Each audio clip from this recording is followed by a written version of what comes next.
Light is Right. Ah, tu veux qu'on fasse Light is Right? Bon, qui serait une parodie de Live is Life de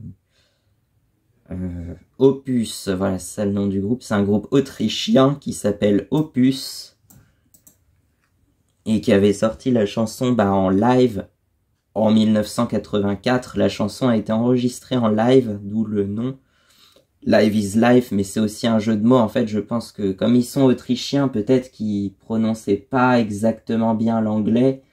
Du coup, au lieu de dire live is life, ils disaient live is life, peut-être, je sais pas. Parce que littéralement, live is life ou to live is life, ça veut dire vivre, c'est la vie. C'est dans ce sens-là, je pense qu'il faut la comprendre. Vivre, c'est la vie. La la la la la. Mais en même temps, peut-être que c'est un jeu de mots quand même avec le live, vu que la chanson a été enregistrée en live. Donc du coup, ça s'écrit pareil, mais ça se prononce pas pareil. Entre live et live. Et Light is Right, je trouvais que ça sonnait bien dessus, ça allait parfaitement dessus.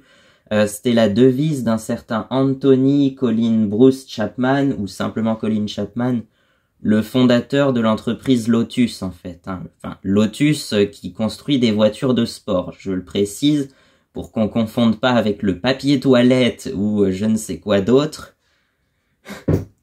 Pour la petite histoire, Lotus, c'est le surnom qu'il donnait à sa femme, apparemment, de ce que j'avais vu. Ouais, parce qu'à une époque, j'avais fait des recherches pour savoir l'origine des noms de marques, des constructeurs automobiles ou même de motos aussi. Bon, la plupart, ce sont des noms de famille, mais pour Lotus, effectivement, c'était le surnom que Colin Chapman donnait à sa femme. Et donc, son slogan, c'était « Light is right », qui veut dire léger, c'est bien », ou plutôt, en français, on dira « plus c'est léger, mieux c'est ». Ça sonne mieux comme ça. Et donc, effectivement, c'est ça. Je crois qu'ils sont réputés pour des voitures légères, mais assez puissantes quand même. Et moi, c'est tout à fait dans mon style de construire des véhicules légers, pas forcément très puissants, mais plus légers, parce que plus un véhicule est léger et moins il va consommer en général. Enfin, après, ça dépend de plein de facteurs, mais en général, un véhicule plus léger va consommer moins, logiquement. Donc, Light is Right, on a intérêt de faire des voitures et des motos le plus léger possible, juste à l'inverse de ce qu'on fait actuellement, donc.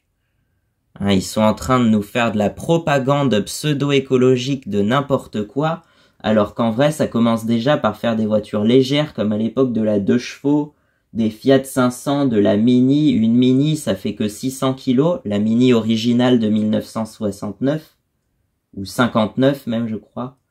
Une 2 chevaux, ça fait entre 500 et 600 kilos à peu près. Donc voilà, alors que maintenant on a des voitures qui sont 3 fois plus lourdes à peu près, font entre 1 et 2 tonnes des fois, ça dépend. Mais même une Peugeot 106, ça c'est pas lourd, ça fait que 860 kilos, je crois, quelque chose comme ça.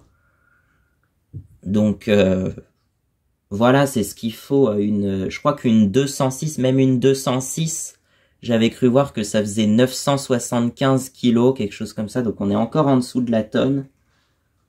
Et peut-être une Clio, les premières Clio, je sais pas trop, mais autant les Peugeot de ces années-là, je les adore, autant les Renault de la même époque, j'aime moins. J'aime beaucoup moins, mais bon. Puis il y a cette fameuse croyance que Renault c'est pas fiable. Alors apparemment les moteurs essence de Renault ça va, les moteurs diesel par contre c'est pas très fiable de ce que j'en ai entendu, mais bon. Et moi, bizarrement, je suis plus essence que diesel. Pourquoi? Parce que je suis motard et quadrimotard à l'origine. Donc forcément, un quad ou une moto, ça fonctionne à l'essence. Il y en a... Ah si, il y en a eu quelques-uns au diesel, je crois. Il y a eu un modèle de quad Polaris en diesel, mais c'est extrêmement rare, je pense. C'est un truc très rare, en tout cas. Puis qu'on se le dise, ça fait vraiment pas un beau bruit. Moi j'aime pas en tout cas. Moi j'aime bien les bruits de monocylindre essence 4 temps qui font pom pom pom pom pom pom pom pom pom pom. Voilà, un bruit de moto monocylindre. Ouais, un peu comme les Yamaha XT et les Suzuki DR, bah c'est ça, c'est mon type de moto en fait. Voilà. Donc l'idéal, c'est effectivement un véhicule le plus léger possible, avec un moteur pas forcément très puissant, mais assez puissant et qui consomme pas trop. L'avenir, c'est surtout des moteurs qui consomment pas trop en fait. Et c'est pas forcément ce que vous croyez, d'ailleurs c'est même pas... ça se trouve, la meilleure solution, c'est encore la traction par cheval, hein, comme on faisait à l'époque. Hein. Non, encore plus lointain que l'époque. Avant la révolution industrielle, tout le monde se déplaçait à cheval. Et ça, à part du crottin, ça dérange pas grand-chose. Hein, ça. Et le crottin, ça fertilise les champs en même temps. Donc, bon. Mais après...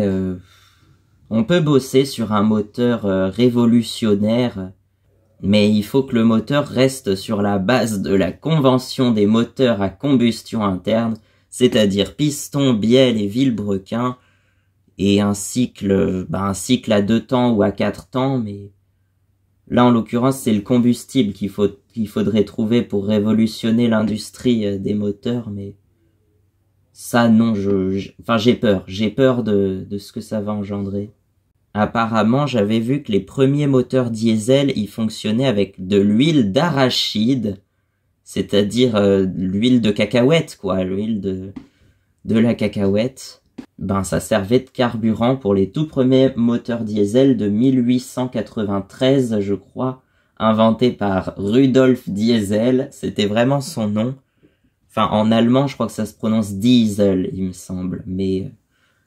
Du coup, en français, on l'a prononcé diesel par la suite. Sinon, le moteur à essence qu'on connaît aujourd'hui, alors il y a eu plusieurs améliorations, je pense, depuis, mais la base, on la doit à Étienne Lenoir, ou du moins de ce que j'ai pu voir, qui aurait inventé du coup l'ancêtre du moteur à 2 temps actuel en 1860. En 1860, et ensuite quelques années plus tard, je crois que c'est en 1867, il s'est allié avec Beau de Rochas pour créer l'ancêtre du moteur à 4 temps. Et le cycle Beau de Rochas, c'est le cycle du moteur à 4 temps, on l'appelle le cycle Beau de Rochas, qui a été démontré en 1862, je crois, mais construit pour la première fois en 1867. Il me semble que c'est ça.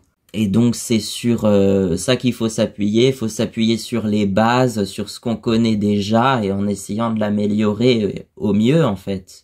Et là, on va créer un constructeur mécanique révolutionnaire qui va peut-être même surpasser Peugeot et Yamaha, je sais pas. On verra. Hein. L'histoire nous le dira. Bon, on était parti pour les sessions d'enregistrement de l'album My Yamaha. On est le 18 novembre, toujours. Et finalement, on se retrouve à enregistrer une autre vidéo qui est prévue pour le 30 novembre. Ça tombe bien. Light is Right, c'est une vidéo qui est censée être prévue pour le 30 novembre. Light is right. Na na na na na na na na na. Light is right. Na na na na na na na na na. Light is right. Na na. Donc voilà, on se retrouve à enregistrer cette vidéo-là pour le 30 novembre. Quant aux sessions, elles sortiront certainement en décembre, courant décembre, ou entre décembre et mars, je sais pas. Sachant que l'album My Yamaha sort en mars, mais beaucoup de chansons que je répète n'ont rien à voir avec l'album, et c'est juste parce que je les aime bien, hein. Notamment... si ma jeunesse fout le camp, je vais peut-être la reprendre un jour, mais... justement quand je serai un peu plus âgé, ou que j'aurai au moins 23 ans, puisque c'est l'âge que Françoise Hardy avait quand elle a chanté la chanson. Elle avait 23 ans, donc en 2027. Alors qu'est-ce qu'on fait pour Light is Right? On laisse tel quel, on prend ces sessions-là pour le 30 novembre, ou on enregistre un tout autre... morceau, une toute autre vidéo. Là, de toute façon, je suis en train d'enregistrer un fond noir que je vais par la suite illustrer avec différentes images que j'ai. J'ai tout un plan, j'ai plein de plans de ma voiture idéale, notamment. Mais ça, je pense que vous les aviez déjà vus. Mais en tout cas, je pense qu'il faut appliquer la piste du Light is Right. Bon, l'autre exemple de Light is Right, c'est bien sûr ma Yamaha XTX 125. Petite moto très légère, elle fait que 110 kg, je crois, quelque chose comme ça. Et c'est un peu pour ça que je l'ai choisi aussi, parce que je voulais une moto légère, très légère, qui puisse aller à la fois dans les chemins et enfin, sur la route et dans les chemins, à peu près, qu'elle puisse tout faire. Et puis c'est une Yamaha, donc forcément un moteur très fiable, je pense. C'est le même moteur que la Yamaha YBR 125. Des YBR, bah ça a été un moment la 125 la plus vendue. Et puis voilà, que dire d'autre. Pour moi, on verra. Parce que là, je l'ai acheté, en fait, quand je l'ai acheté en avril 2023, elle avait que 2500 km en 17 ans. En 17 ans, elle a fait que 2500 km. Et après, nous, on a fait, en 1 an et demi, à peu près, plus de 2000 km. Enfin, même plus. Attends. On a fait plus de kilomètres en 1 an et demi que qu'est-ce qu'elle a fait en 17 ans, d'ailleurs. On est à 6000 km actuellement, donc on a fait 3600 km en 1 an et demi. Et encore, ça va, c'est pas énorme, hein, sachant que moi, avec mon Kisby, je faisais 5000 km par an. Là, je suis au bout de 3 ans, j'ai fait 14 500 km. Enfin, un peu moins, en 3 ans tout pile, j'ai fait 13 600 km. Soit une moyenne de 4500 km par an. Sachant que j'ai regardé, la première année, j'ai fait 4000 km, tout pile ou à peu près. La deuxième année, j'ai fait un peu plus, 5800 km.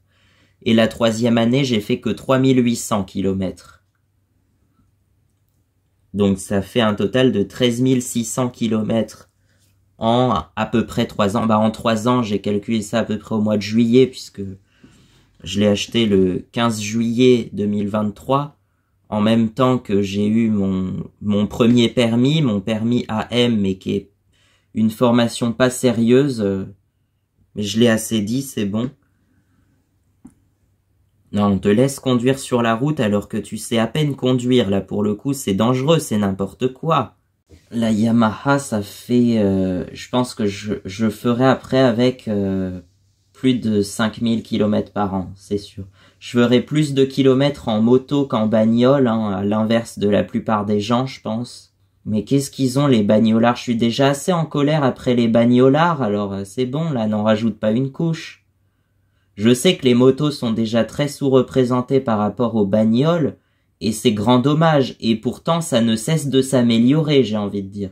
Il y a de plus en plus de femmes motardes aussi, ça c'est bien. J'étais, je sais plus combien, je crois qu'on était deux, je sais plus si on était deux hommes et 2 femmes, ou 2 femmes et, enfin 3 femmes et un seul homme au moment. Je sais plus. Mais il y avait pas mal de filles qui passaient le permis avec moi, et de tous les âges. Je veux pas dire que j'étais le plus jeune, mais j'en suis un qui a osé, qui a voulu passer son permis dès 18 ans, et qui a finalement commencé les cours qu'à 20 ans, parce que entre-temps, il y a eu le permis bagnole, justement, B comme bagnole, que j'ai eu en janvier 2023, et j'ai fait les cours durant toute l'année 2022 à peu près, je sais plus. Non, de juillet à janvier. J'ai commencé les cours en juillet 22 même, et je l'ai eu en janvier 23. Donc j'allais avoir 19 ans, un truc comme ça. Ensuite, il y a eu, j'ai pas eu de cours pendant toute l'année 2023. Ah non, c'était toutes les négociations pour enfin être inscrit au permis A2 peut-être. Je sais plus, mais j'ai commencé les cours en avril 2024 pour l'avoir au mois de septembre à l'origine. Et je voulais faire un road trip au mois de septembre, je sais pas où. Je savais pas où, de toute façon, mais peut-être en allant sur la terre de mes ancêtres, c'est-à-dire dans le Loir-et-Cher. Oui, dans le Loir-et-Cher, en faisant une étape chez mes grands-parents, puis chez mes oncles qui habitent un peu plus loin. Voilà. À l'origine, je voulais faire ça, je crois bien. Et puis rejoindre mon cousin qui a... il est un tout petit peu plus âgé que moi et il devait passer son permis en même temps que moi, je crois. Il me semble. Je sais pas, j'ai pas trop eu de nouvelles et en même temps, je veux pas trop le savoir au risque de m'énerver très fort, donc à l'origine... Non mais je pense que Light is Right, c'est bon, je vais enregistrer une toute autre version pour le 30 novembre. Qui sera extrêmement uniquement dédiée à la vidéo en question de Light is Right. J'avais pensé quand même faire une chanson une reprise de Light is Right, enfin de Live is Life avec le texte Light is Right. Sachant que déjà la chanson a été écrite certainement par tous les membres de Opus, donc il y a au moins 4 ou 5 personnes dans les crédits. Je pense que pour pas avoir d'ennui, je vais rajouter aussi Colin Chapman dans les crédits. Comme ça lui fera un peu de pognon ou à son héritage, parce que je pense pas qu'il soit encore en vie aujourd'hui. Hein. Mais sa famille touchera peut-être un petit bout. Pour l'instant, il y a absolument rien qui se dégage vu que les chansons sont distribuées totalement gratuitement et en même temps, je sais pas. Mais il y a quand même des crédits, il y a quand même des personnes dans les crédits. Tout est crédité. J'ai absolument demandé aucune autorisation, mais tout est crédité, donc j'espère que ça va passer. Mais en même temps, qu'est-ce que je vais faire? Je vais pas contacter Paul McCartney sur son téléphone pour lui dire « Tiens, j'ai toute une liste des chansons des Beatles à reprendre. Est-ce que tu m'accorderais l'autorisation de reprendre cette liste en question de chansons des Beatles ?» Parce que, puis de toute façon, il y a déjà eu plein de reprises, d'adaptations, de parodies de toutes les chansons qui existent dans le monde. Par contre, c'est quand tu veux accélérer qui cale, c'est ça le problème. Et il n'y a pas d'embrayage là-dessus pourtant. Hein. Enfin, il y a un embrayage centrifuge avec courroie de variateur là, mais c'est pas une boîte de vitesse 1, N, 2, 3, 4, 5 comme les motos tout simplement, ou je pense certains quads de type Raptor, je crois que les Raptor ils sont comme ça parce qu'ils ont, c'est un vrai moteur de moto en fait il y a dessus. C'est un moteur de peut-être XTX 660 ou quelque chose comme ça. Il y en a un qui a dit c'est enfin TCQR je crois au début il croyait que c'était le même moteur que la MT-07 mais non puisque c'est un monocylindre et la MT-07 c'est un bicylindre. Ça doit être la base du moteur Grizzly 650, 660 et donc de la XTX 660 je crois. Peut-être, je sais plus. Ou alors ça a rien à voir, hein, ça a été fait spécialement pour le Raptor, mais il me semble que ça serait de la base, peut-être de la... Ou alors est-ce qu'il y a eu une version 700 avec le moteur de 686 cm3 ?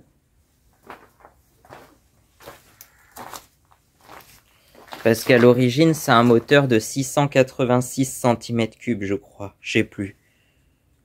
C'est tellement le bordel, mais les Grizzly 700, sous le nom de 700, ils ont un moteur de 686 cm3.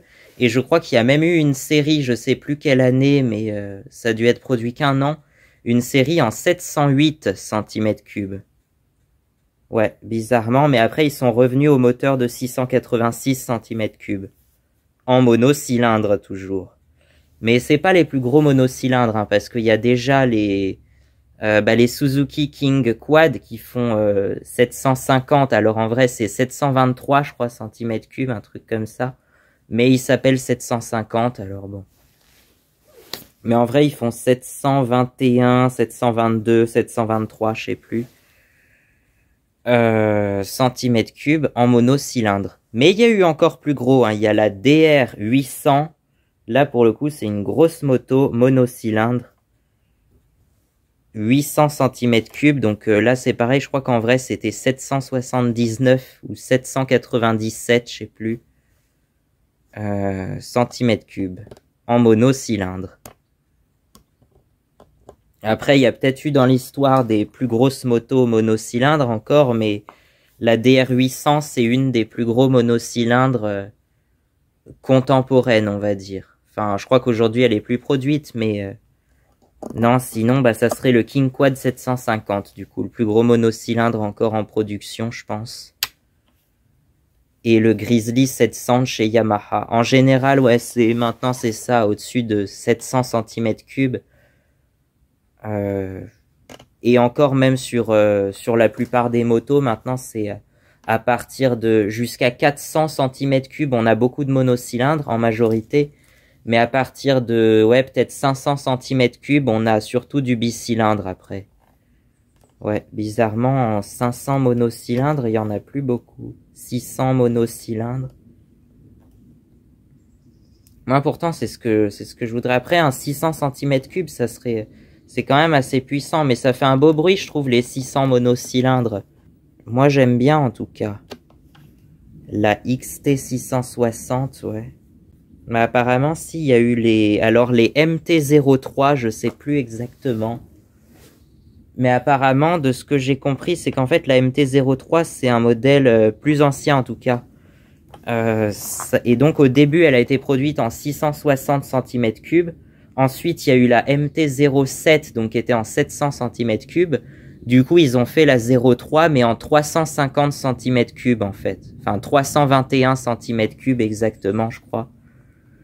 Il me semble que c'est ça. Et du coup, aujourd'hui, t'as la gamme des MT. Il y en a plus que ce que je pensais, en fait. Je pensais qu'il y avait la MT-125 déjà, la MT-07 et la MT-09. Mais il y a aussi du coup la MT-03 et la MT-10 qui fait 1000 cm3 pour 165 chevaux, je crois. Oui, c'est une grosse bête. C'est assez puissant. Ouais. Bah déjà que la 07, elle fait combien d'origine? Elle fait quoi? Elle fait peut-être 80, 85 chevaux en 700 cm3, je sais pas, mais peut-être même 100 chevaux, je sais plus. Ah, des fois, t'as des... C'est pour ça que je me demande comment certains moteurs de seulement 700 cm3 ou enfin même 1000 cm3, c'est par exemple les moteurs de la Motoneige Sidewinder. Je crois que c'est à peu près la même base que le Buggy YXZ. C'est un moteur de 1000 cm3, 3 cylindres, mais qui développe 180 chevaux. Je me demande comment ils arrivent à sortir 180 chevaux sur un moteur 3 cylindres de 900 cm3. Sinon, c'est ça ce qu'il faut mettre dans notre future voiture de sport. Hein. Une petite voiture de sport de 800 kg, avec ce petit moteur Yamaha de 180 chevaux pour 1000 cm3, ça sera parfait. Là, on a une Lotus, quoi, une Light is Right, limite. Enfin, en tout cas, ça reprend la philosophie de Light is Right de Lotus, mais avec un moteur Yamaha. Alors que par contre, si on va dans l'autre sens, les moteurs, par exemple, de tondeuse et motoculteur notamment, c'est un rapport de cylindrée puissance de 1 sur 30 à peu près. C'est-à-dire que, par exemple, le Honda GX 390, il a une cylindrée de 390 cm3, 389 exactement, mais bon, pour une puissance de 13 chevaux à peu près. Enfin, certains, ça varie entre 11,7 et 14 selon les sources. Mais on dit environ 13 chevaux, ça va simplifier le calcul puisque ça fait un rapport de 1 sur 30. Alors que par contre, si on reprend le moteur de la Sidewinder qui fait 180 chevaux pour 1000 cm3, là on a un rapport de presque 1 sur 5. On a 1 sur 6, je sais plus. 1000 divisé par 180, ça fait combien? Donc ça fait un rapport de 1 sur 5,55 précisément. Donc effectivement, c'est un rapport de puissance qui est quand même très important. Plus le chiffre est petit, en fait, plus le rapport cylindrée-puissance est important. On a même, bien sûr, sur les moteurs de compétition, mais ça c'est encore autre chose, certains moteurs de compétition qui développent Bah, notamment, je crois que les V8 3000 cm3, je crois des... Bah, il y avait... c'était un peu... Je crois que c'est en dessous de la Formule 1, c'était la Formule 3000, je crois qu'ils appellent ça. Bah, apparemment, c'est un moteur V8 de 3000 cm3 qui doit faire, je dirais des bêtises, mais peut-être 600 chevaux. Là aussi, ça fait un rapport de 1/5. Je suis absolument pas sûr de la source, mais je crois que je sais plus, il y avait le musée Matra dans le Loir-et-Cher, on y a été le 1er septembre, là. Et ben, il y avait un moteur de, je sais plus, 6 cylindres en V, un truc comme ça, donc un V6, je sais plus combien cylindré. Il faisait 800 chevaux, je crois, pour une cylindrée assez petite. Non, attends, c'était un V6, je suis même pas sûr. Il faisait 850 chevaux, je crois, pour une cylindrée, une petite cylindrée en plus, je crois 3000 ou 2000, ou... Non, même pas 2000 cm3, c'était pas 1800 cm3, je sais plus. Mais oui, c'est impressionnant. Et puis après, sur les moteurs deux temps, bah, on trouve déjà des 125 deux temps, comme la Cagiva Mito qui sort, je crois, 35 chevaux. Je pense qu'en compétition, on peut arriver sur des chiffres encore plus importants. Je crois qu'il y a en compétition certains moteurs deux temps qui arrivent à faire près de 40 chevaux, un truc comme ça. En 125 cm3. C'est assez incroyable. Après, par contre, c'est des moteurs, oui, qui sont pas faits pour faire des longues distances. Des fois, ils changent le cylindre piston après chaque course, je crois, des trucs comme ça. Enfin bon, c'est un peu dommage. Non, il faut un moteur puissant, durable, qui puisse faire au moins 300 000, voire 1 million de kilomètres, avec un rapport de cylindrée puissance de 1/10, c'est bien. 1/10, ça fait pour notre bicylindre 800 cm3, environ 80 chevaux, où j'avais dit 75, parce que je sais pas pourquoi j'aime bien le 75. Alors non, pas 75 pour Paris, mais 75 parce que c'est 3/4 de 100. C'est juste un hasard que Paris porte le numéro 75, hein, parce que dans l'ordre alphabétique, c'était la Seine, et donc ça correspondait au numéro 75. Oui, l'ancien département de Paris s'appelait la Seine, en fait, avant le redécoupage de 1968. Enfin bref, c'est compliqué tout ça. Là, à chaque fois, on s'écarte du sujet et on prend sur autre chose. Donc, cette partie de vidéo-là sera sur la vidéo Light is Right du 30 novembre. Et le reste sur une vidéo, je ne sais pas quand elle sortira. Voilà, on va reprendre depuis le début et on va faire une recette. Comme une recette de cuisine, oui, mais une recette pour construire une voiture idéale, légère, qui consomme pas trop, mais avec un moteur assez puissant. Et je pense que sur une petite voiture comme ça, il n'y a même pas besoin d'un moteur qui fait 800 cm3 et 80 chevaux. Ça se trouve un 440 chevaux ou 660 chevaux, ça suffira. Avoir une 2 chevaux par exemple, ça faisait 600 cm3 pour 30 chevaux. Voire même il y avait un modèle de 425 cm3 pour 18 chevaux. Là, le rapport cylindrée puissance, c'est pas terrible, hein, clairement. Le rapport est... Dans l'idéal, il faudrait un rapport cylindrée puissance d'environ 1/10. Donc comme un moteur de moto à peu près. Hein. La recette, c'est toi et moi. Ne me quitte pas. Ne me quitte pas. La recette. Alors oui, la recette, du coup, c'est... Bah en fait, c'est ça, c'est ce qu'on va appeler le cahier des charges, en fait. Tout simplement. Et donc, c'est tous les critères, j'aime pas ce mot, qui vont faire que... voilà les conditions de construction du véhicule, en fait. Voilà, je veux qu'il ressemble à ça, je veux qu'il y ait telle caractéristique technique. Mais le problème, c'est que... mais comment ça va être construit véritablement? Qui va construire ça, quoi? Qui va avoir du pognon à perdre pour construire un véhicule comme ça, quoi, qui plaira qu'à une seule personne? Donc je vais vous demander si ce véhicule vous plaît de mettre un like ou un commentaire ou je ne sais quoi, de mettre un vote en fait, et on comptera le nombre de votes qu'il y a pour ce véhicule qui va sortir.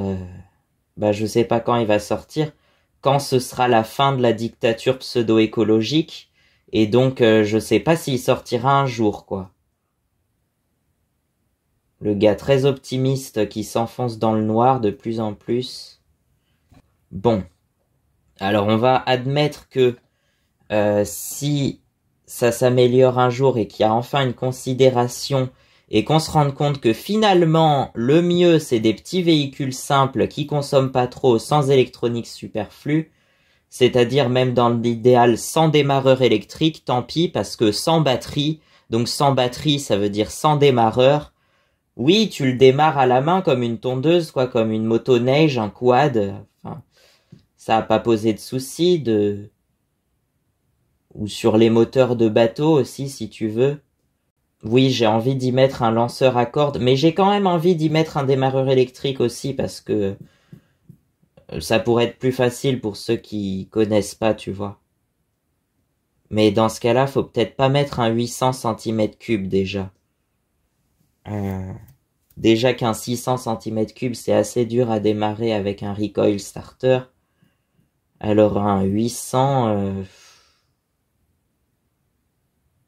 ça va être compliqué. Ou alors faut un bon système de décompression au bon moment, je sais pas trop comment ça marche. Mais par exemple, je sais pas, si on reprend encore une fois l'exemple du Honda GX 390, je crois qu'il y a une option où tu peux mettre un démarreur électrique dessus, mais le plus souvent, il y en a pas, tu le démarres au recoil starter, quoi. Et donc, oui, j'ai déjà essayé un 390, ouais, c'est assez... faut pas se louper, mais quand on s'y prend bien, ça démarre bien, quoi. Puis quand c'est bien réglé, ça démarre bien aussi. Et puis, c'est un moteur Honda, donc c'est forcément très fiable. Et on en a fait l'expérience que ça se redémarre assez facilement quand ça fait longtemps qu'il a pas tourné, j'ai l'impression.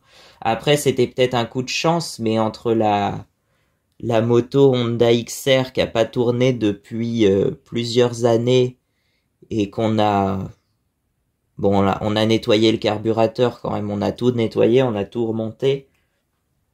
Mais elle a démarré presque du premier coup. Si, elle a démarré du premier coup même. On a mis un petit peu d'essence et puis ça a démarré du premier coup.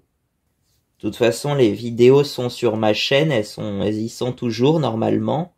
Mais en gros, ouais, le cahier des charges, j'avais dit il fallait que ça soit une voiture légère.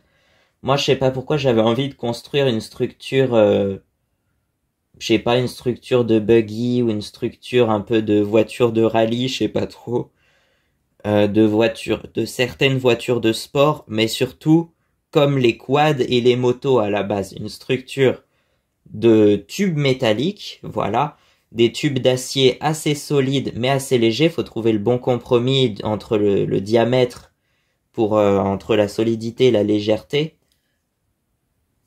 Et ensuite des panneaux de carrosserie en plastique, ou certains font ça en fibre de verre, mais on pourrait même faire des panneaux de carrosserie en plastique recyclé, tiens, pour que ça plaise aux écolos, tiens. Oui, ça je peux faire. Faut trouver une certaine quantité de plastique à recycler, et puis voilà. On fait des panneaux de carrosserie en plastique recyclé.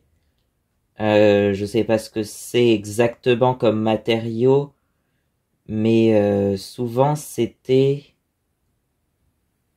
Ah oui, c'était ce qu'ils appelaient l'ABS, apparemment c'est un plastique très résistant. Ouais. Et ben c'est ça, faut un matériau assez résistant, assez léger. Mais c'est ça, oui, le même matériau que les carénages de moto, en fait, hein, c'est ça. Faut trouver le même matériau que des carénages de moto, en plastique recyclé, quoi. Puis de toute façon, ça sera forcément recyclé, vu que il faut de la matière première pour fondre des carénages de cette taille, ça sera fait sur mesure et ça, voilà quoi, ça sera forcément sur mesure et donc faut trouver de la matière première qui viendra forcément, je pense, du plastique recyclé. Donc oui, on va lancer aussi une entreprise de recyclage de matière plastique, c'est un pourquoi pas. Hein. Pourquoi pas, ça pourra plaire et puis ça permettra de refabriquer pas mal d'objets. Souvent dès qu'on dit dès qu'on dit plastique, ça fait pas écolo, ça fait pas voilà, ça fait bizarre. Ça fait un peu anti-écolo, mais en fait non, ça dépend de ce qu'on en fait. Oui, effectivement. Si c'est un plastique à usage unique ou je sais pas trop quoi qui se retrouve emporté par les vents, par le courant, qui se retrouve dans la mer au bout d'un moment ou dans ça faut éviter. Mais le recyclage et le plastique issu de matières recyclées, voilà quoi, c'est bien, non? Bah en fait le mot plastique ça veut un peu rien dire parce que ça vient du grec je crois. Ça désigne une matière qui peut être facilement moulée ou travaillée ou un truc comme ça. Mais il y a plein de matériaux différents du coup qu'on pourrait appeler plastique et le plus souvent c'est des polymères donc comme le polyéthylène, le polypropylène, le polystyrène c'est une base de polymère aussi. Enfin tout ce qui commence par poly. Le PVC, le polyvinylchloride, je crois. D'ailleurs, apparemment, le PVC et le vinyle, ça serait la même chose, en fait. C'est juste que ça a été juste raccourci en chlorure de polyvinyle, c'est devenu simplement vinyle, je pense. Mais apparemment, ça serait la même chose. Et les métaux, tu crois qu'extraire du métal, c'est... Je pense qu'extraire du métal, c'est pas mieux qu'extraire du plastique issu, je sais pas, de pétrole raffiné le plus souvent. Extraire du métal, ça vient des mines, alors c'est peut-être moins transformé, mais c'est en général des oxydes. Pour le fer, ça vient des oxydes de fer, donc souvent c'est des roches rouges, puisque l'oxyde de fer c'est couleur un peu rouge, couleur rouille en fait. C'est de la rouille tout simplement. Et donc on va débarrasser le fer de l'oxyde, de l'oxygène, ça faut le chauffer à très haute température, je crois à plus de 2200 degrés. Enfin voilà, c'est pareil, un traitement qui dépense beaucoup d'énergie, alors que, je sais pas, le fer recyclé, alors le fer ça fond quand même à 1500 degrés à peu près. Mais ça se recycle quoi. De toute façon, à peu près tous les plastiques et tous les métaux se recyclent. Et donc, ça permet de créer de nouvelles choses, quoi. Donc, il faut aller se servir sur, je sais pas, des véhicules accidentés, notamment. Mais au lieu de tout compresser comme César, il faut d'abord démonter. Parce qu'il y a forcément des pièces qui sont encore... qui peuvent être réutilisées sur des véhicules accidentés. Il y a forcément des pièces qui peuvent être réutilisées, revendues, pour certains qui en ont besoin, quoi. Pour d'autres qui en ont besoin. Donc ça, faut pas les perdre, les pièces qui peuvent être réutilisées. Même les vitres, alors c'est vrai qu'une vitre de voiture, ça se casse assez facilement, enfin, faut quand même y aller parce que en général, c'est du verre trempé, et le verre trempé, c'est un verre qui est quand même plus solide que la plupart des verres, et c'est un verre qui, en fait, quand ça casse, ça fait plein de petits morceaux partout, mais apparemment, ça ne coupe pas ou ça coupe moins tranchant que du verre normal, on va dire. Et ben, les vitres en verre trempé, il faut les garder parce que ça se trouve, certains en auront besoin, quoi. Et puis, pareil pour toutes les pièces automobiles. Et par contre, effectivement, les pièces qui sont abîmées, qui sont voire défoncées entièrement, et ben, ça part au recyclage et ça permet de faire de nouvelles choses, donc de nouvelles pièces automobiles si on veut, ou bien toute autre chose, mais si ça peut rester dans le domaine de l'automobile pour fabriquer des nouvelles voitures et pas des conneries qu'on nous propose maintenant, mais des vraies voitures toutes simples, comme je prends exemple sur la Peugeot 106, souvent parce que c'est une des rares voitures toutes simples et sans électronique superflue. Parce qu'en fait, je l'ai déjà dit, mais à l'époque, c'était une voiture d'entrée de gamme, en fait, plus ou moins. Donc, ils se sont dit qu'il y avait pas besoin de mettre trop de trucs superflus, quoi. Je crois que je me demande si même la radio c'était pas en option là-dessus, parce qu'en fait l'autoradio tu peux l'enlever en fait là-dessus. Tu peux l'enlever ou tu peux mettre celui que tu veux en fait.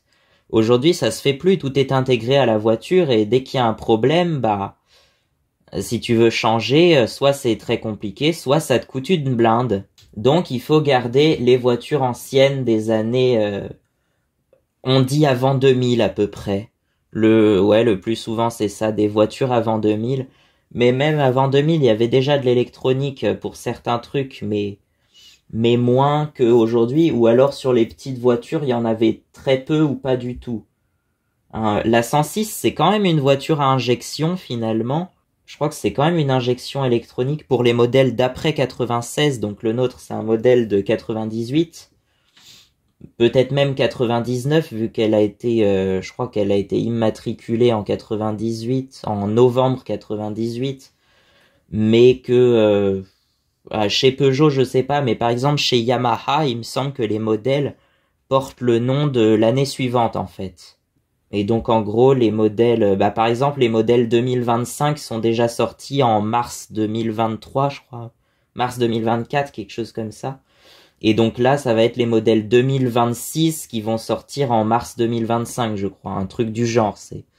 Il me semble que c'est mars, je sais plus, peut-être que je dis d'énormes bêtises, mais voilà, souvent les modèles, je sais pas pourquoi, mais ils portent le nom de l'année suivante. Ça dépend des constructeurs, encore une fois, mais chez Yamaha, je crois que c'est ça, c'est le modèle porte le nom de l'année suivante. Donc en gros, ça se trouve, ma XTX, elle est de 2006, ou alors elle a été, je sais plus, non, elle a dû être immatriculée en 2006 alors, donc ça serait un modèle de 2007. Ou alors elle a été immatriculée en 2005 et c'est un modèle de 2006, mais il me semblait qu'elle était de 2006 justement. Là tu vois ça complique la chose, ça fait une fourchette entre 2005 et 2007, mais je sais plus en fait du coup. Des fois ça se voit aussi au kit déco parce que je crois que chez Yamaha, chaque année ils changent les kits déco et ça je trouve que c'est un peu dommage d'ailleurs. Alors ça fait des véhicules collector qui sont rares et tout ça, oui, mais non, je préfère garder un même modèle pour toute une génération qui va durer 5, 10, 15 ans, je sais pas trop. Mais pourquoi changer tout le temps? Pourquoi se renouveler tout le temps d'ailleurs, hein?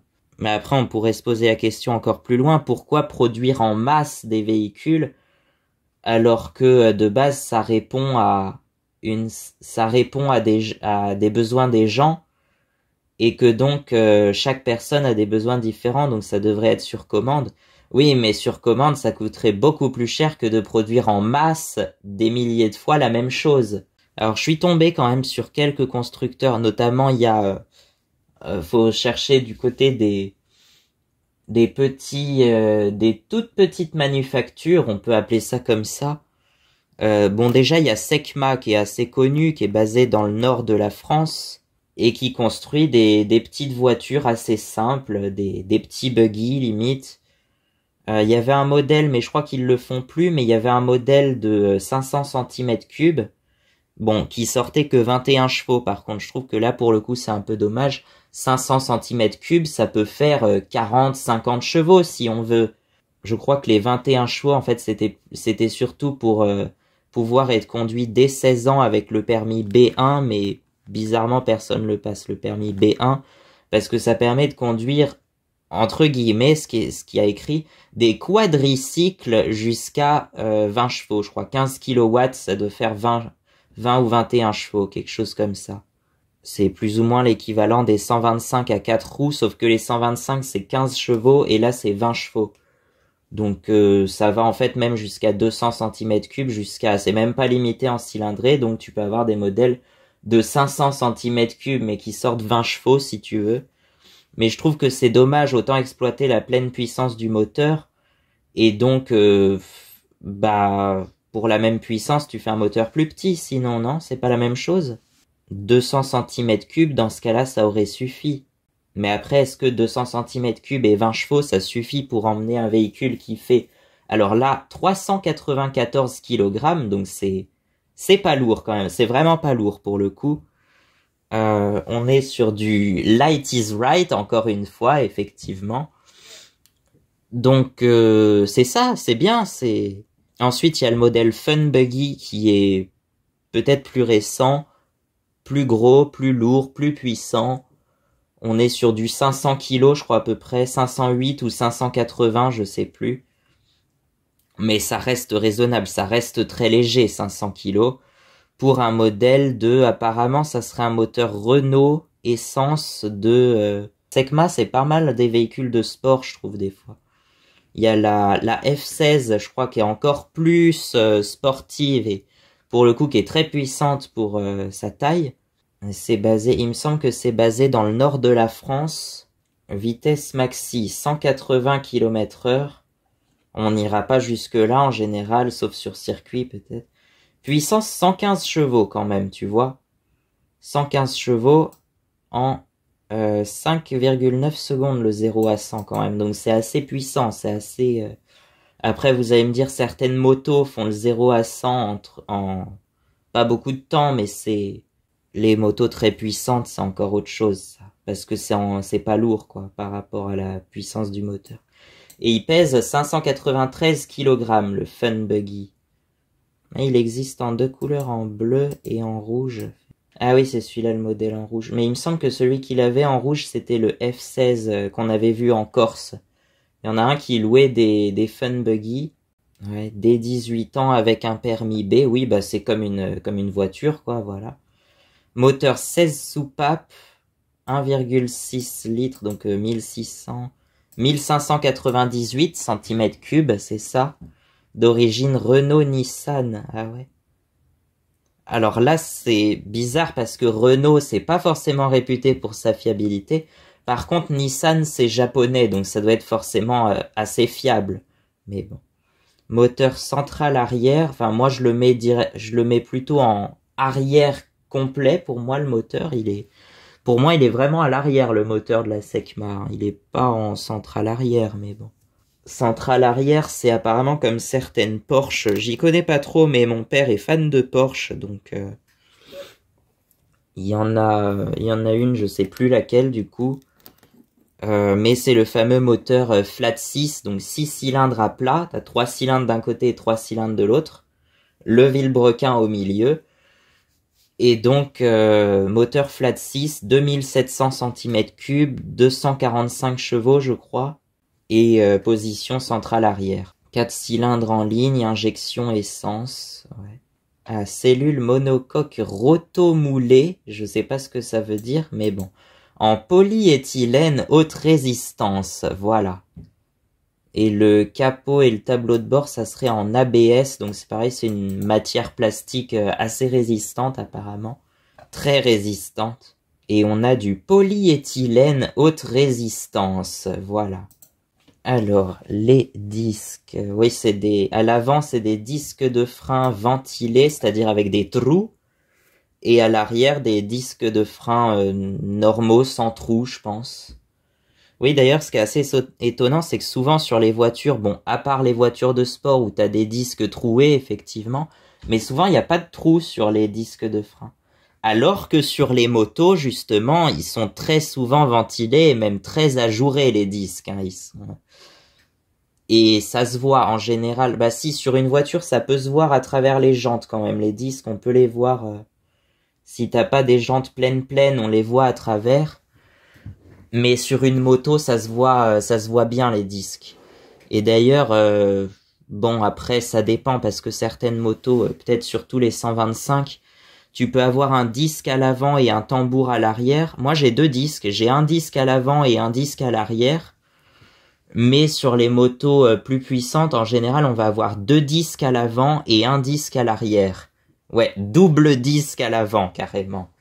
Mais à l'arrière, je sais pas si on peut mettre deux disques, parce que, en fait, d'un côté, t'as le disque, et de l'autre côté, t'as la chaîne, donc, voilà. Et c'est pour ça que, d'ailleurs, sur ma XTX, en fait, le disque à l'avant, il doit être côté gauche, alors que le disque à l'arrière, il est côté droit.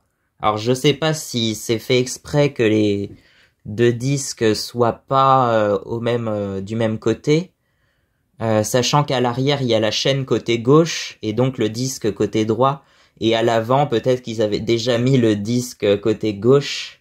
Ou alors c'est peut-être, je viens d'y penser, mais pour répartir. Parce que si tu freinais à l'avant et à l'arrière côté gauche ou côté droit, ça pourrait dévier, je pense, la trajectoire. Alors que s'il y a un disque à droite, un disque à gauche, avant et arrière, ça équilibre peut-être. Je sais pas. C'est peut-être ça, hein. C'est peut-être ça. Alors, les pneus. Ah, les pneus, ils mettent des Michelin Cross Climate d'origine. Oui, c'est les pneus, des pneus 4 saisons, il me semble, hein, c'est ça. Donc ça fait aussi pneus hiver et ça permet aussi d'aller un peu dans les chemins, je crois. Et c'est pas la même taille devant et derrière, tu vois. Parce que souvent sur les voitures lambda, citadine et tout ça, tu vas avoir par exemple des pneus de la même taille partout. Les 4 pneus sont de la même taille. Et donc la 106 par exemple, tu vas avoir 155-70 R13, un truc comme ça. Donc c'est des pneus plutôt petits, mais c'est une petite voiture, donc voilà. 155-70 R13 ou simplement 13, enfin ça dépend. Bah en fait R c'est le diamètre de la jante, mais en pouces de ce que j'ai compris, alors que le reste c'est en millimètres, c'est la hauteur et la largeur du pneu en millimètres, je crois. Et donc là on va voir à l'avant sur la Secma, on va avoir à l'avant 195 de large, 55 de haut sur des jantes de 16 pouces du coup. Et à l'arrière, on va avoir 225 de large, mais pareil sur 55 de haut et des jantes de 16 pouces aussi, avant, arrière. Donc là, c'est pas les mêmes pneus à l'avant et à l'arrière. D'ailleurs, les roues motrices, je sais plus, c'est les roues arrière qui sont motrices, je crois, là-dessus. Ouais, c'est ça. Et c'est une boîte 5 vitesses plus marche arrière. Oui, c'est mieux s'il y a une marche arrière. Et c'est une boîte 5 vitesses. Donc ça, les boîtes de vitesse, c'est pas... Enfin, c'est vrai que tous les constructeurs font des boîtes de vitesse comme ça en 1, 3, 5, 2, 4 R. Mais c'est pas très pratique en fait. Après, j'ai pas trop l'habitude de manier ce type de boîte de vitesse. Et je trouve que les vitesses sont plus faciles à passer sur une moto que sur une voiture en fait. Après, c'est mon point de vue. Il y en a plein qui me disent, moi je pourrais pas passer les vitesses au pied comme sur une moto. Mais moi c'est l'inverse. Sur une moto, j'ai pas de mal à les passer. Sur une voiture, des fois je sais pas si je suis au bon rapport. Et puis l'embrayage, c'est pas trop ça non plus. Le dosage de l'embrayage, faut vraiment... Ah oui, c'est ça, ils disent que c'est un châssis poutre faisant office de réservoir. Ah oui, c'est-à-dire que l'essence, elle est dans la poutre centrale comme ça. Ah, c'est particulier, ouais. Moi, j'aurais pas fait comme ça, mais bon. Indépendance sur 4 roues. Ah oui, c'est les suspensions qui sont indépendantes sur 4 roues.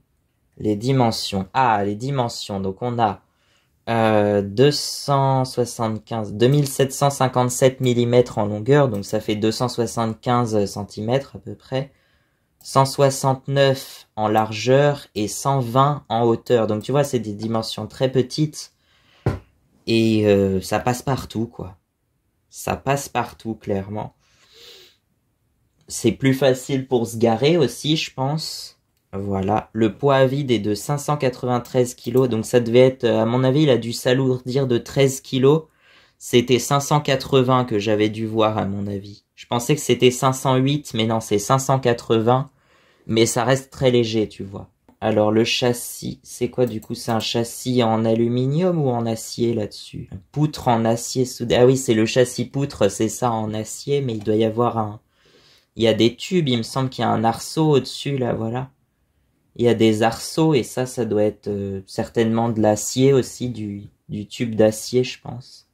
Ouais, c'est ça, ah oui, il y a un arceau comme ça, un arceau comme ça, et puis un arceau autour du pare-brise, en fait, pour le protéger, je pense. Et il y a possibilité de mettre des bâches pour faire des portes et un toit, mais c'est en option, ça, pour le coup, les bâches. Enfin, il me semble que c'est en option. Accessoires, voilà, c'est ça, c'est dans les accessoires, il me semble. Barre latérale de protection. Capote souple, c'est ça, avec option arceau spider uniquement. Écrou anti-vol, ah oui. Oui, par contre, effectivement, faudra soit tu mets un antivol à la roue comme les motos, quoi, tu l'attaches au niveau des roues, ou alors si tu mets bien le frein à main et que de toute façon t'enlèves la clé, normalement, ça devrait être compliqué, quoi. Et puis ça va pas intéresser grand monde. Et la consommation, alors ça va du simple au double entre la campagne et la ville, alors c'est bizarre quand même. Mais bon, là en fait c'est une voiture presque trop puissante pour... Après oui, c'est si peut-être si t'appuies vraiment bien sur le champignon, que t'es aux vitesses limites et tout ça, que tu consommes 8 litres au 100, mais ça me paraît beaucoup quand même, par rapport aux 4 litres au 100 de consommation rurale, quoi, extra-urbaine. Je pensais pas que ça allait du simple au double, moi, entre la ville et la campagne. Conso mixte, ouais, environ 6 litres au 100, du coup ça paraît logique. Bon, on va compter 6 litres au 100, avec un réservoir de 26 litres, ça fait 26 divisé par 6, 6 fois 4, 24, 400 km. Ça donne une autonomie d'un peu plus de 400 km, effectivement. Donc assez intéressant, effectivement, par rapport à... Bah c'est sûr que, bon, par rapport à la plupart des voitures qui ont une autonomie proche des 1000 km, voilà, c'est un peu moins, mais par rapport à une moto, ça dépend quelle moto aussi, mais qui a un réservoir de... Si on dit qu'elle a un réservoir de 15 litres et qu'elle consomme 5 litres au 100, ça fait une autonomie de 300 km, par exemple. Moi, je dois avoir un réservoir de 10 litres, ou un peu plus de 10 litres, je sais plus, pour une consommation de 3 litres au 100, quelque chose comme ça. Donc ça fait aussi plus de 300 km d'autonomie, puisqu'effectivement, enfin, on n'a pas, quand on a été dans les Deux-Sèvres, on n'a pas refait le plein. On a refait le plein qu'à la fin, quand même. À la fin, on était presque arrivé à la maison, mais on n'a pas fait le plein avant de partir. Après, on a fait que, entre guillemets, 250 km, mais quand même, quoi. Moteur Renault-Nissan, bah peut-être que les moteurs Renault-Nissan sont plus fiables que les moteurs Renault tout court, mais il me semble que c'est ça, c'est basé dans le nord de la France. Secma, voilà, est un constructeur de roadster et buggy créé par Daniel Renard en 1995, installé à Aniche dans le Nord-Pas-de-Calais. Oui, Aniche, c'est dans le Nord, je sais plus. Oui, dans le département du Nord, oui. 59 580 le code postal. Ouais, c'est là, ouais, c'est vers Douai en fait, c'est pas très loin de Douai apparemment. Il y a un tout petit peu moins de 10 000 habitants, il y a 9 997 habitants. Et donc l'autre que je voulais voir, que j'ai découvert il y a pas longtemps, c'est la Forest. Je sais plus comment ça s'appelle. Forest Automobile, tout simplement. C'est basé à Pinon, apparemment. Pinon, c'est ça, c'est où? C'est dans l'Aisne, du coup. Ouais, c'est ce qui me semblait que c'était dans l'Aisne. Donc, ouais, c'est pas mal inspiré de la Méhari et de la Jeep. Un peu la calandre fait vachement penser à une Jeep et le reste à une Méhari. Si ça vous intéresse, j'ai vu un reportage là-dessus. Ça vaut, je crois, à partir de 18 000 euros, il disait. Mais c'est pour le coup, c'est une voiture qui est construite sur commande, apparemment, sur les commandes des clients. Donc pareil, c'est normal que ça vaille plus cher. Et c'est aussi construit en France, hein, c'est construit dans l'Aisne, à Pinon, certainement. Ah oui, c'est en plein centre de l'Aisne, d'accord. C'est en plein centre de l'Aisne, vers entre Laon et Soissons, je dirais. Oui, ça s'écrit Laon, mais ça se prononce Laon, apparemment. Donc ça serait entre Laon et Soissons, plus ou moins. Donc non, c'est pas encore dans enfin c'est pas très loin de Saint-Quentin non plus, mais c'est dans le même département que Saint-Quentin, en tout cas. Saint-Quentin, donc d'ailleurs c'est la plus grande ville de l'Aisne, Saint-Quentin. Le chef-lieu c'est Laon, mais c'est que la 3e ville derrière Soissons et Saint-Quentin. Et donc Saint-Quentin c'est la plus grande ville de l'Aisne avec, je crois, 55 000 habitants, un truc comme ça. Et c'est surtout là où en fait il y a l'usine MBK qui a été rachetée par Yamaha, et qui est du coup maintenant une des nombreuses usines de Yamaha. Mais ils y produisent en France des motos, je crois, comme la MT-07, il me semble. Il y avait, je sais plus, la XSR 125, quelque chose comme ça. Ça serait la moins chère des motos made in France, apparemment, la XSR 125. Ou la moins chère des Yamaha made in France, en tout cas. Il y a pas mal d'usines automobiles dans le nord de la France d'ailleurs, enfin usines automobiles, mécaniques, moto, tout ça. Mais autrefois, le nord de la France, c'était une région très industrielle. Il y avait des mines, il y avait des industries textiles, il y avait plein de trucs. Aujourd'hui, il y a encore les industries automobiles, mais c'est vrai que c'est une région marquée maintenant par le chômage et voilà, c'est une région un peu en déclin.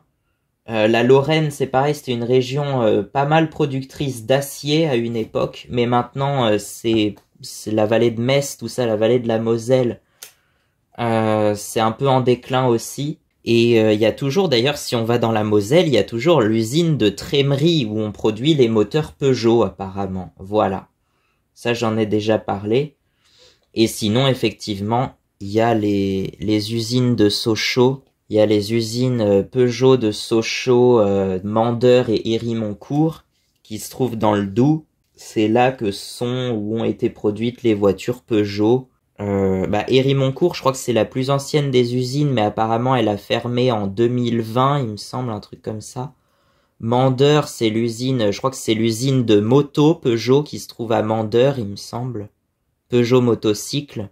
Et Sochaux-Montbéliard, c'est les bagnoles, c'est tout le reste en fait.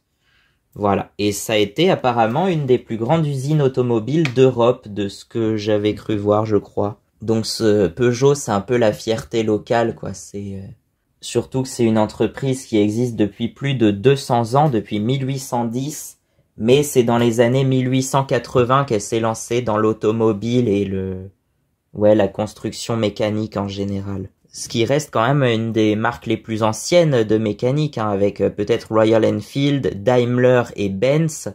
D'ailleurs, Daimler et Benz ont fusionné pour devenir Mercedes-Benz par la suite. Et donc, pour en revenir aux automobiles Forest, justement, ça serait un moteur Peugeot, justement, qui est dedans, les fameux moteurs TU, donc des années, je crois qu'ils ont été construits des années 1980 à 2014, un truc comme ça.